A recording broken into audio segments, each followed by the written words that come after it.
Hi everyone, my name is Angelica Flores and today I'm gonna read to you my essay, Literature in My Life. Growing up, reading wasn't more than a tedious task for me. I don't know who is it to blame for that. Maybe my elementary teachers who always had me reading my history book to answer questions and memorizing data without really comprehending it. Maybe it was my parents' fault. I don't think they really read any books to me as an infant. But it's most likely my own fault, because as a young adult I never grew out of it. The purpose of this essay is first discussing the problem I have with reading, then talk about the books I have read, and finally what I could do as a teacher to motivate my future students to read. When I was in elementary school, I would read the basics, The Little Prince or Little Red Riding Hood.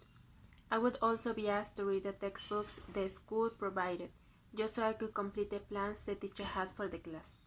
They never asked if we were interested in the topics. It wasn't an option not to be. You will fail your test if you don't read, my teacher would say. What a fear to fail a class when you are a child. It's the end of the world for someone with strict parents. So there I was, reading, memorizing, and after the test, forgetting everything. Ask me about what I read, and I don't remember. But everything changed when I went to high school. My friends told me there were books about teenagers just like us. What? I couldn't believe it. I thought books were just torture in paper. They recommended me The Lovely Bones. They told me it would make me cry. And I started reading away. That book taught me so much. Don't trust your neighbor, he might kill you, but it also showed me a whole new world. At this time I was reading book after book, and it gave me something to talk about with my friends. Being a teenager is complicated, or so you think when you are one.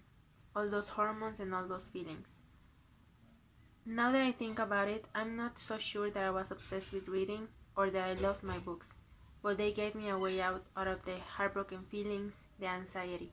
They made me feel like I belonged. All things considered, I guess now could be a good moment to start reading again. I mean, I know I should, but so many things to do. It will be on my list for next year though.